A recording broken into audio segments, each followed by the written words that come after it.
Hello, ladies and gentlemen. Buying a car can be an exciting time for some, but a stressful time for others. So in this video, we're going to go over the 5 red flags that you should avoid when shopping for a used vehicle. Welcome back to our channel. My name is Christopher, the host of Cars Unlocked, and our team here wanted to help you make a smart purchase. So make sure you hit that subscribe button and hit the thumbs up button if you learned something here today. Let's start off with red flag number 1. Red flag number 1 is going to be buying a used car without full service records. Service records tell a full history here, guys. You want to make sure that you can get the service records so you know if the car was properly maintained. You can know if the car's been any accidents. You can know where it was maintained. And if the seller is not willing to provide the service records, that's a red flag right there. You also want to review the car proof or the car facts, because that's going to tell you if the car was stolen, where it was registered, again, if there's been any accidents, any insurance claims, and that can really paint a picture and put things into perspective whether the car is the right car to purchase or not. Red flag number 2, that's going to be any car that's been heavily modified. So what do I mean by modified? I mean tuners, new suspensions, tires, rims. There's lots of different modifications that you can do to vehicles, and those are the type of cars that I would recommend avoiding, and here's why. Typically, if you modify a car, you're taking the OEM parts, the original manufacturer parts, out of the car and replacing it with aftermarket parts. Generally, that's going to void any warranty or probably jeopardize you getting warranty work done in the future. So I would avoid heavily modded cars. These type of cars are typically overpriced, and typically the people who drive these cars are usually the people who are driving them pretty aggressively. I hate to call anybody out, but they're driving them with an intent of enjoying the drive. Also, people who modify their cars usually charge extra for those modifications.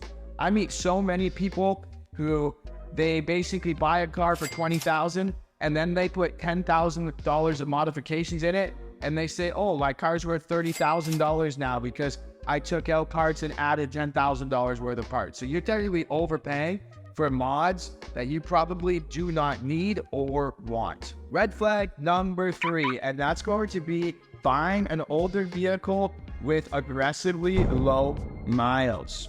So that 2010 Honda Civic with only 11,000 kilometers might seem like a good option because the kilometers are low, but typically that's a red flag for me.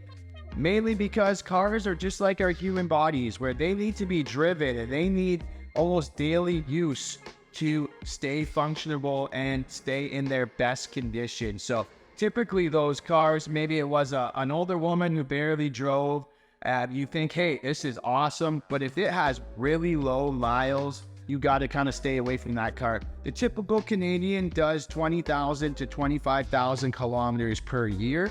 So I would try to stick with something and find a car that's no less than 10,000 a year driven. Mainly because when cars sit for a long time, A, typically they're not properly stored, and B, like I said, they need to run and they need to have everything moving smoothly. And this is especially important if you're buying an electric car. If electric cars sit for a very long time and they're not started up and they are not driven, it can be extensive damage to the longevity and the life of the battery. So be wary of the older cars with extremely low kilometers.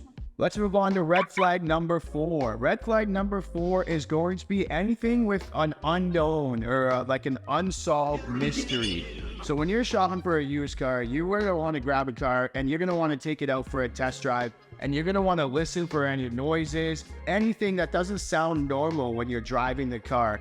And if the owner doesn't know what that is, or you can't determine what that noise is, then you either need to have a mechanic diagnose the problem, tell you what the problem is, and then see if it's up to you or see if it's worth it to purchase the vehicle. But avoid any unsolved mysteries. Our last red flag number 5, is avoiding cars that are from far away. So what do I mean by far away? Well, from other provinces, from out of state, from up north, there's all different factors that go into the condition of the vehicle. So Here where I'm from, I live in Ontario, and I tell my customers to avoid cars from Quebec. And here's why. A, there's a lot of snow in Quebec, which leads to salt degradation and rust. B, the Quebec government doesn't have as many laws when purchasing and selling cars. So the car dealerships is almost like a free-for-all to what they can do, what they have to disclose to customers, and what they don't have to disclose to customers. So I think buying a car from Quebec is not a wise decision. Here in Ontario, there's a government body called OMBIC, which regulates car purchasing in Ontario and makes it safe for all the parties. And there's not that kind of governing body in Quebec. Well, hopefully that helped you guys. That is 5 red flags to avoid when purchasing this vehicle. Now, comment in the comment section below. Did you guys have any red flags when you were purchasing your car? Was there something you said, yeah, I think I'm gonna avoid this car? Did I miss it here? Be sure to check out our other videos on our channel to help you if you plan on purchasing a vehicle or selling a vehicle. And the team here at Cars Unlocked just want to help you get a good car and have a pleasurable buying experience. Subscribe to the channel, comment your questions down below, give us a thumbs up if you learned something, and we'll see you in the next one.